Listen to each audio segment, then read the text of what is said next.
प्रश्न एक का एक बेलन का व्यास 28 सेंटीमीटर और ऊंचाई 20 सेंटीमीटर है, तो बेलन का वक्र पृष्ठ तथा आयतन ज्ञात करें। तो प्रश्न एक का तो लिखेंगे यहाँ R बराबर, तो R बराबर कितना दिया हुआ है, यहाँ पे व्यास दिया हुआ है 28 सेंटीमीटर, तो R बराबर हो जाएगा 28/2 यानी 14 सेंटीमीटर। ठीक है। R यानी त्रिज्या, देखिए व्यास दिया हुआ है 28 सेंटीमीटर, तो हम जानते हैं कि व्यास जो होता है त्रिज्या का दुगना होता है, तो त्रिज्या क्या हो जाएगा, व्यास का आधा यानी 28/2 कर लेंगे। तो R, त्रिज्या को R से लिखते हैं। ठीक है, तो R बराबर हो जाएगा 28/2 यानी 14 सेंटीमीटर। ऊंचाई, तो ऊंचाई को H से लिखते हैं, तो H बराबर कितना दिया हुआ है, 20 सेंटीमीटर। H बराबर 20 सेंटीमीटर। ठीक है, तो बेलन का त्रिज्या हो गया 14 सेंटीमीटर और ऊंचाई हो गया 20 सेंटीमीटर। अब बेलन का वक्र पृष्ठ पूछ रहा है, तो लिखेंगे बेलन का वक्र पृष्ठ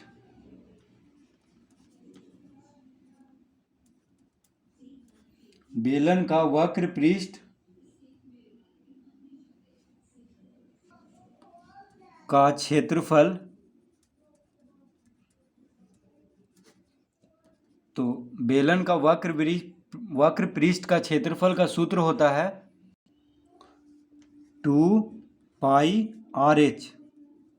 2πRh, तो यहाँ पे पाई का मान होता है 22/7। ठीक है, पाई का मान जब तक कुछ दिया ना हो तो हम क्या रखेंगे, 22/7 रखेंगे। आर कितना यानी त्रिज्या कितना निकाले हैं, 14। H यानी ऊंचाई कितना दिया हुआ है, 20।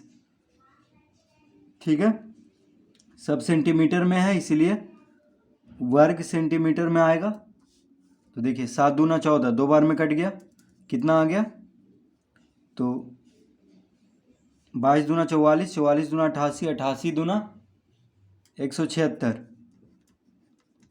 और एक शून्य और है यानी 1760 वर्ग सेंटीमीटर। ठीक है, यानी सेंटीमीटर का घात 2। तो इस तरह से हम पहले बेलन का वक्र पृष्ठ का क्षेत्रफल निकाल लेंगे, जो कि सूत्र होता है 2πRh। पाई का मान होता है 22/7। ठीक है, R यानी त्रिज्या और H ऊंचाई, ये तो दिया हुआ था, तो वक्र पृष्ठ का क्षेत्रफल इस तरह से निकाल लेंगे। अब कह रहा आयतन निकालने, तो देखिए बेलन का आयतन का सूत्र होता है πr²h। ठीक है, बेलन का आयतन का सूत्र क्या होता है, πr²h।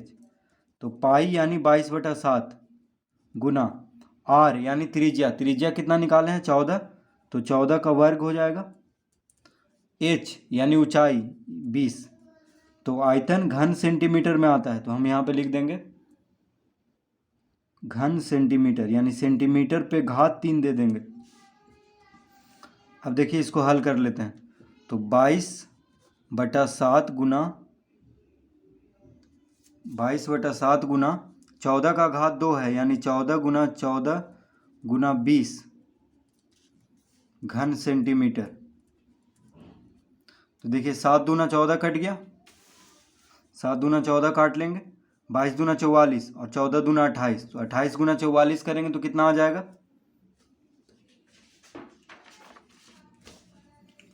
28 गुना 44, 8 चौक 32, 4 दूनी 8 3 11, 8 चौक 32, 4 दूनी 8 3 11, 2 2 1 3 यानी 1232, 1232 और एक शून्य यहाँ पे था, उसको भी यहाँ पे रख दे देंगे, यानी 12320 घन सेंटीमीटर हो जाएगा इसका आयतन। ठीक है, 12320 घन सेंटीमीटर। तो इस तरह से प्रश्न पहला हल करेंगे।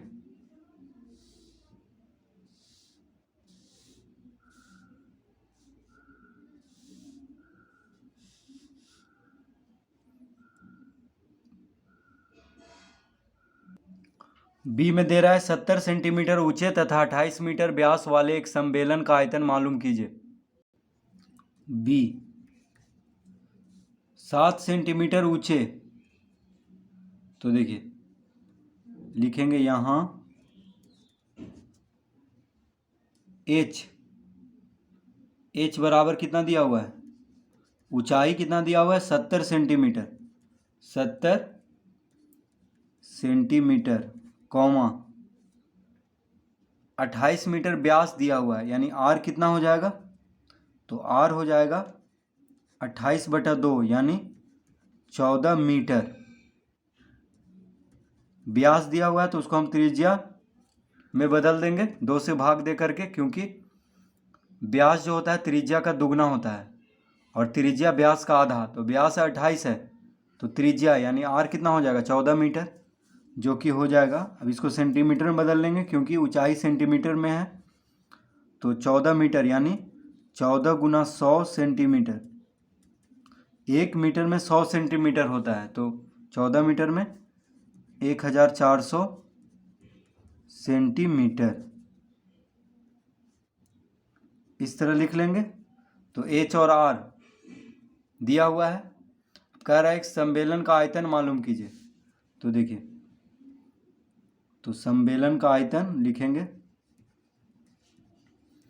तो सम्मेलन कहें या बेलन कहें एक ही बात है, तो सम्मेलन का आयतन का सूत्र होता है पाई आर स्क्वायर एच, ठीक है, यानी पाई का मान होता है 22/7, आर कितना निकाले थे, आर हम निकाले थे 1400, तो 1400 का वर्ग हो जाएगा, तो यहाँ पे घात 2 देंगे, गुना देखिए आर स्क्वायर है यानी 1400 का घात 2, एच ऊंचाई कितना दिया हुआ है 70, तो 7 से देखिए 70 10 बार में काट देंगे, यानी इसका उत्तर हो जाएगा, तो 1400 का वर्ग कितना हो जाएगा,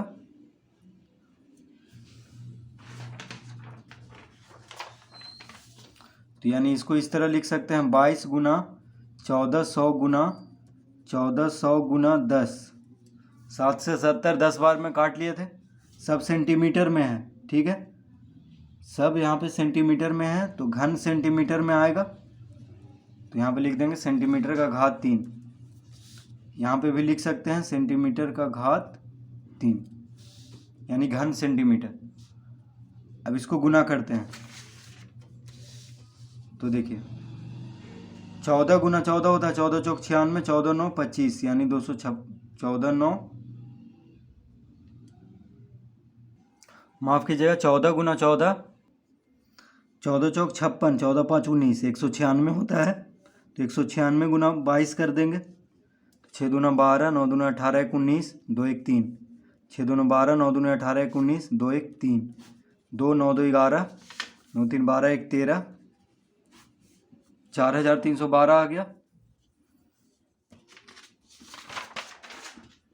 तो लिखेंगे यहाँ पे 4312, और कितना शून्य है इस पे 1 2 3 4 1 5, 1 2 3 4 5 घन सेंटीमीटर, तो देखिए 1 2 3 4 1 5 5 शून्य इस पे दे देंगे, यानी ये हो गया इकाई ना सैकड़ा हज़ार 10,000 लाख 10 लाख करोड़ 43 करोड़ 12 लाख घन सेंटीमीटर।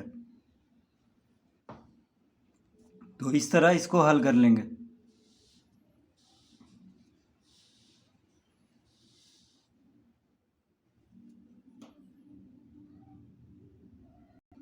प्रश्न 2, खाली स्थान को भरें ताकि कथन सत्य हो। ए, यदि किसी सम्मेलन का व्यास ए इकाई, ऊंचाई एल इकाई, तो आयतन बराबर। प्रश्न 2 का ए करा, यदि किसी सम्मेलन का व्यास ए इकाई, ऊंचाई एल इकाई, तो आयतन का सूत्र क्या होता है, पाई आर स्क्वायर एच, ठीक है, आयतन का सूत्र होता है पाई आर स्क्वायर एच। तो देखिए तो पाई को पाई ही रहने देंगे, आर स्क्वायर। तो देखिए व्यास दिया हुआ ए इकाई, तो पाई गुना ए बटा 2 का वर्ग हो जाएगा। ऊंचाई कितना दिया हुआ है, एल। तो व्यास कितना दिया हुआ है यहाँ पे, व्यास ए है, तो आर यानी त्रिज्या हमें निकालना है, तो त्रिज्या व्यास का आधा होता है, यानी ए बटा 2 लिख लेंगे। ठीक है, तो ये हो गया त्रिज्या ए बटा 2, तो उसका वर्ग कर देंगे गुना एल, यानी कितना हो जाएगा, पाई ए स्क्वायर एल बटा 2 का घात 2 यानी 4। ये हो जाएगा इसका उत्तर। तो रिक्त स्थान में क्या भर देंगे, पाई ए स्क्वायर एल बटा 4। ठीक है, तो आयतन क्या हो जाएगा, पाई ए स्क्वायर एल बटा 4 घन सेंटीमीटर या घन इकाई, माफ कीजिए घन इकाई दिया हुआ है वहाँ पे, तो हम क्या भरेंगे, पाई ए स्क्वायर एल बटा 4। फिर से इसको समझ लेते हैं। प्रश्न 2 का ए देखिए क्या क्या दिया हुआ है, तो लिखेंगे यहाँ आर बराबर ए बटा 2। ठीक है, व्यास दिया हुआ है ए, तो त्रिज्या आधा हो जाएगा ए बटा 2, और ऊंचाई यानी एच कितना दिया हुआ है, एल। ठीक है, क्या पूछ रहा है हमसे, आयतन। तो आयतन बराबर सूत्र होता है पाई आर स्क्वायर एच। तो देखिए पाई पाई ही रहने देंगे, आर की जगह पे ए बटा 2 लिखेंगे, ए बटा 2 का स्क्वायर, एच की जगह पे एल, यानी हो जाएगा पाई ए स्क्वायर एल बटा 2 का घात 2 है, यानी 4। ठीक है, तो ये भर देंगे रिक्त स्थान में, इस तरह से निकाल लेंगे तो ज़्यादा समझ में आएगा।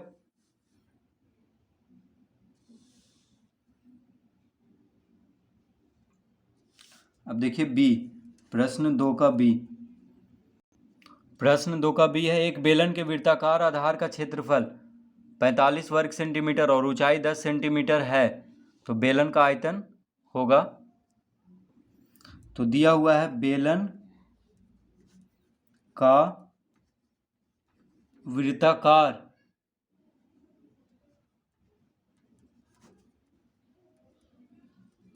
आधार का क्षेत्रफल बराबर कितना दिया हुआ है, 45 वर्ग सेंटीमीटर।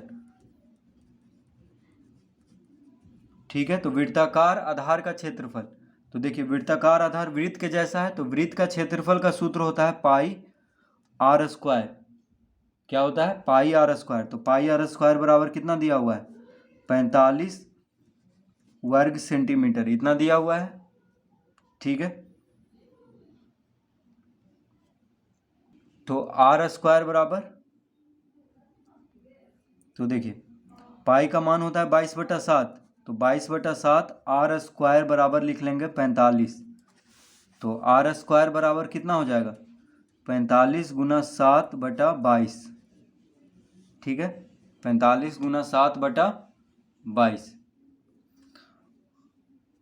ये तो नहीं कट रहा है, तो आर बराबर हो जाएगा अंडर रूट 45 गुना 7/22।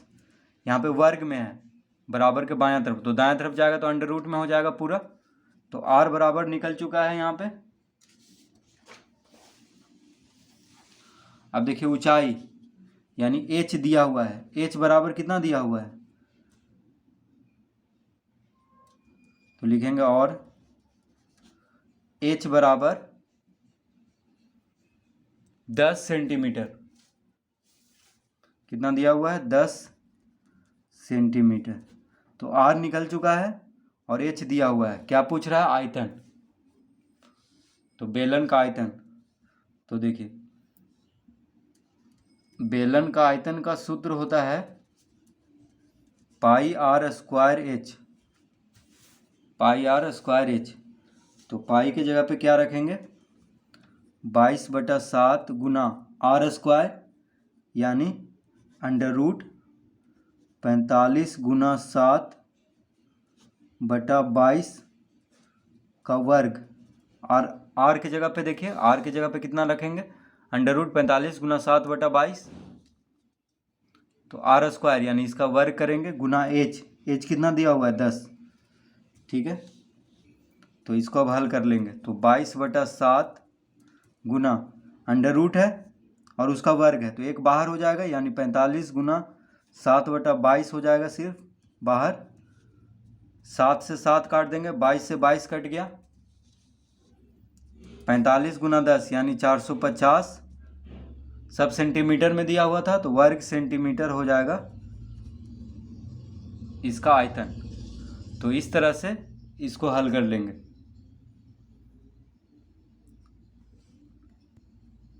तो पहले त्रिज्या निकाल लेंगे वृत्ताकार आधार का क्षेत्रफल से।